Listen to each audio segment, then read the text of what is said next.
जो है ना हम वन वन बाई करके वापस सब लगा देते हैं, क्योंकि ये जब हमने इंजेक्टर के जब स्प्रे लगाई थी तो इसकी 2 लाइनें इस तरह गई थी। तो जब इसकी ये कंडीशन हो तो इसका मतलब है कि आपका जो इंजेक्टर है ये सही काम नहीं कर रहा। इसका फायर फैला हुआ होना चाहिए। जिस तरह स्प्रे लगाते हैं आप, परफ्यूम लगाते हैं, उसकी फैली हुई जाती है, तब वो सही काम करेगा। तो जब हमने क्लीन किया तो उसकी स्प्रे सेट हो गई है। अब इन तीनों इंजेक्टरों को वापस लगा देते हैं अपनी जगह पे।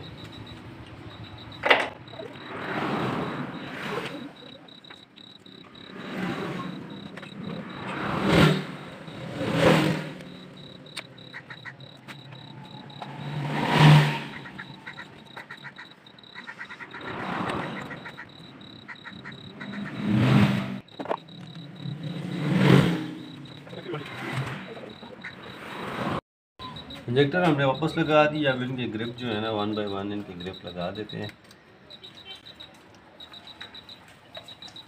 इंजेक्टर इसके बिल्कुल ख़राब हुए थे, उनकी अब नॉर्मल कंडीशन में थे, उनकी फायर बहुत ख़राब थी।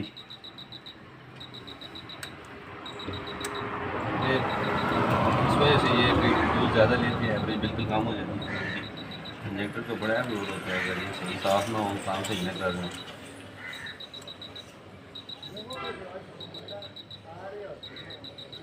बल्कि उनकी ग्रिप अपनी अपनी जगह पे लगा दें।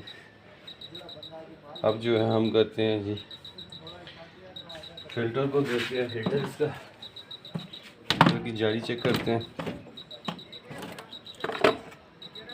जाली इसकी साफ़ है, जाली चेंज करने की ज़रूरत नहीं है। और आले इसके अंदर की बॉडी को साफ़ कर लेते हैं।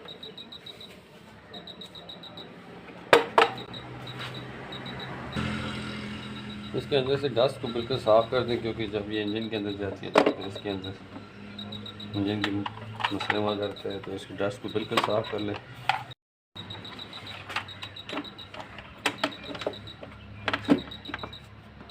इसको साफ़ करके इसको वापस अपनी जगह पे फिर लगा दें।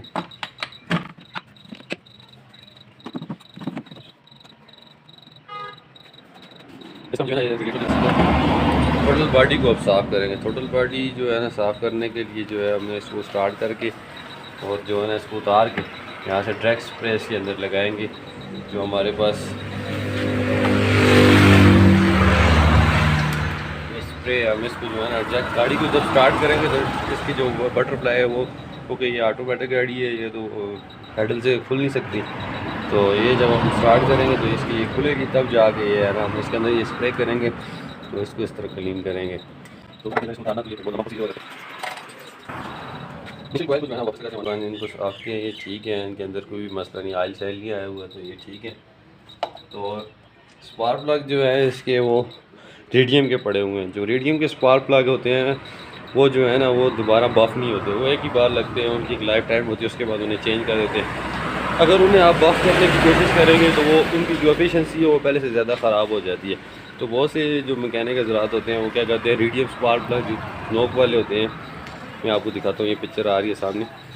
तो इनको जो है ना आपने बफ़ नहीं करना है। इसके ऊपर मेरी पूरी वीडियो पड़ी है, आप जाके दे सकते हैं। तो इनको एक ही बार आपने इस्तेमाल करना है। सर ये चेक करना है कि ये रेड है कि ब्लैक है। अगर ब्लैक है तो उसका मतलब गाड़ी रिच ऑयल खा रही है, गाड़ी से काला धुआं आ रहा है। अगर ये रेड है तो उसका मतलब ये ठीक है। तो इस गाड़ी में इस तरह तो कोई मसला नहीं था, ये धुआं भी काला नहीं दे रही थी, सिर्फ इसकी फ्यूल एवरेज का मसला था। और उसकी वजह ये थी इसके स्पार्क प्लग वो इंजेक्टर्स वो आपने देखे हैं, वो चौक हुए थे, उनके फायर बिल्कुल अब नॉर्मल थे। तो अब इनको हम वापस लगा देते हैं और इसकी टोटल बॉडी को हम साफ़ करेंगे स्टार्ट करके वो, क्योंकि ये स्टार्ट हो गई, टोटल बॉडी इसकी साफ़ होगी।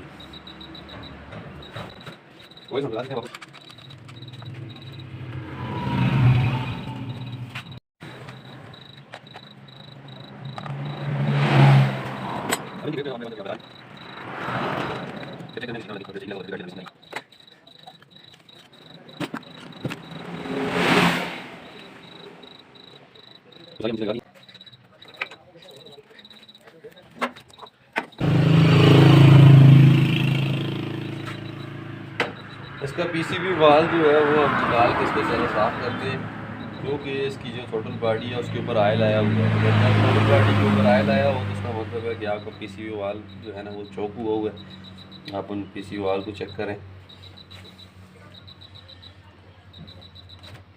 तो ये देखिए इसका पीसीबी वाल कितना गंदा हुआ है, चौक हुआ है। इसको हम जो है ना साफ़ करते हैं।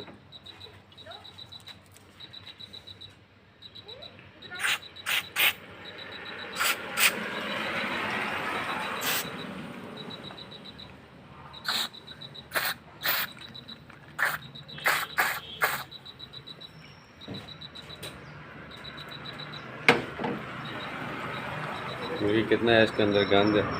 तो इसको ये अगर बंद होता भी आपकी गाड़ी के अंदर बड़े मसले पैदा होते हैं। आपकी गाड़ी के अंदर से धुआं आने लग जाता है ग्रे किस्म को, गाड़ी की पिकअप में फ़र्क आता है। तो इसको भी क्लीन करना ज़रूरी है। और ये वन वे होता है। पीसीबी वाल को हमने साफ़ किया, चेक किया। ये वन वे होना चाहिए, एक साइड से आवाज़ आनी चाहिए, दूसरी साइड से नहीं आनी चाहिए।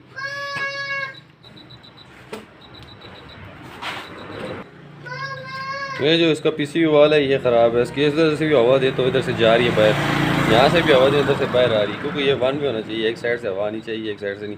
इसकी हवा सिर्फ इस साइड से बाहर जानी चाहिए, यहाँ से अंदर वापस नहीं आनी चाहिए। तो ये ख़राब है, इसको चेंज करना पड़ेगा।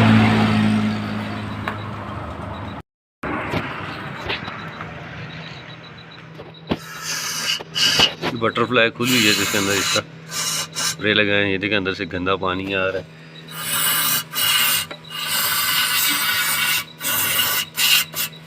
कार्बेटर क्लीनर से इसको जो है ना थोड़ी गाड़ी साफ करें। इस तरह वन बाय वन करके अपनी सारी चीज़ें वापस लगा लें, गाड़ी को स्टार्ट कर लें। इंशाल्लाह आपकी गाड़ी की एवरेज बेहतर हो जाएगी। इसकी ऑयल चेंजिंग और इसकी जो है ना गियर ऑयल की चेंजिंग की जो है ना वो नेक्स्ट वीडियो हम बनाएंगे। इसका गियर ऑयल चेंज करना बड़ा मुश्किल होता है और इसके गियर ऑयल के अंदर जो है ना 3 लीटर ऑयल डलता है और उसको चेंज करने के लिए फुल ऑयल निकालना पड़ता है। तो ये नेक्स्ट वीडियो में हम इसके ऊपर इंशाल्लाह बात करेंगे कि इसका गियर ऑयल कैसे चेंज होता है और उसका फ़िल्टर कैसे साफ़ होता है। अगर उसका फ़िल्टर ख़राब हो तो आपकी गाड़ी के अंदर पिकअप नहीं आएगी, गंदा ऑयल होने की वजह से आपकी गाड़ी जो है ना फर्स्ट गियर नहीं लेगी। तो इसलिए जो है ना नेक्स्ट वीडियो में इंशाल्लाह हम आपको बताएंगे कि इसका जो है ना गियर ऑयल कैसे चेंज होता है और उसको किस तरह फ़िल्टर साफ़ होता है। तो हमारे साथ जुड़े रहें, अपना बहुत ख्याल रखिएगा। अल्लाह हाफ़िज़।